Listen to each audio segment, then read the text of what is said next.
UP से एक बड़ी खबर है लॉकडाउन पर। कोरोना लॉकडाउन पर उत्तर प्रदेश से बड़ी खबर है।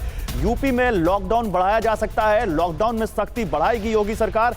यूपी में ई पास अनिवार्य किया जा सकता है, क्योंकि अभी भी लॉकडाउन के दौरान सड़कों पर काफी गाड़ियां देखने को मिल रही हैं और सरकार अब यह सुनिश्चित करना चाहती है कि लॉकडाउन बिल्कुल सख्ती से प्रभावी हो, इसलिए क्योंकि ईद आ रही है और इसके अलावा यूपी में अब भीड़ और ना दिखे सड़कों पर, इसलिए सरकार ई पास अनिवार्य कर सकती है। जो लोग सड़कों पर निकलेंगे उनसे पूछा जा सकता है कि आपके पास पास है निकलने का या नहीं होगा तो उन पर कार्रवाई भी की जा सकती है। उत्तर प्रदेश में सख्ती बढ़ाने की खबर है। मनीष के पास चलते हैं। मनीष, क्या जानकारी इस बारे में? देखिए गौरव, नतीजे बहुत अच्छे आए हैं। लगातार लखनऊ में तो कम से कम जो आंकड़ा 5000 था कोरोना संक्रमित मरीजों का, वो लगातार कम हुआ है। उसके पीछे लॉकडाउन बड़ी वजह है। राज्य सरकार इस बात पर विचार कर रही है कि 10 मई से जो लॉकडाउन खत्म हो रहा है उसे आगे एक्सटेंड कर दिया जाए। हालत का आकलन किया गया है, क्योंकि पंचायत चुनाव के बाद गाँव में संक्रमण फैला है। अगर लॉकडाउन हटाया जाता है तो संक्रमण के विस्तार की और संभावनाएं बढ़ जाएंगी। विशेषज्ञ कमेटी और टीम 9 ने इस बात पर विचार किया है और पूरी उम्मीद है कि इस बार लॉकडाउन और बढ़ा दिया जाएगा। 15 मई को ईद की भी संभावना है कि ईद हो सकती है, तो ऐसे में भीड़ भाड़ आवाजाही और बढ़ने की उम्मीद है। तो इन सारी चीज़ों को मद्देनजर रखते हुए राज्य सरकार इस बात पर विचार कर रही है।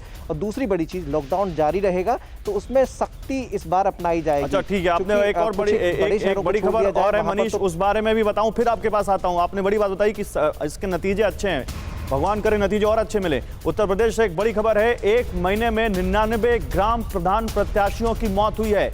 पंचायत चुनाव बहुत बड़ा विलन साबित हो रहा है उत्तर प्रदेश में। आज 32 जिलों की 99 ग्राम पंचायतों के लिए दोबारा मतदान हो रहा है। 11 मई को आएंगे आज हो रहे पंचायत चुनाव के नतीजे, और कितनी मौत कोरोना से हुई है इसकी पुष्टि नहीं हुई है, लेकिन कई सारे जानकारों का यह मानना है कि उत्तर प्रदेश में पंचायत चुनाव की वजह से गांवों में कोरोना फैला है।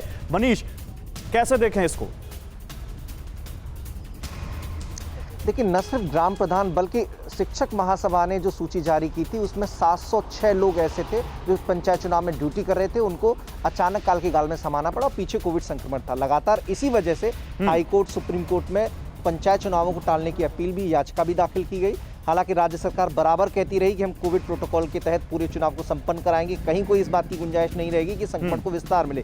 लेकिन हुआ इसका उल्टा। गांव देहात तक कोरोना संक्रमण बुरी तरह पहुंचा है और कई लोगों को अपनी चपेट में ले रहा है। ये तो वो आंकड़े हैं जो रिकॉर्ड में दर्ज हैं। बाकी बहुत सारे लोग ऐसे हैं गांव देहात में जो लगातार मर रहे हैं। वो प्रधान नहीं है, वो सदस्य नहीं है, वो बीडीसी मेंबर नहीं है, वो पंचायत चुनाव में जो ड्यूटी कर रहे थे वो कर्मचारी नहीं है, बल्कि आम लोग हैं।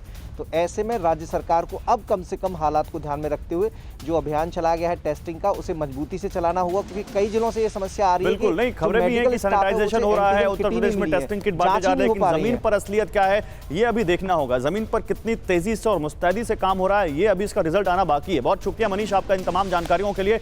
अड़ी सोमवार से शुक्रवार शाम 6 बजे सिर्फ TV9 भारतवर्ष पर।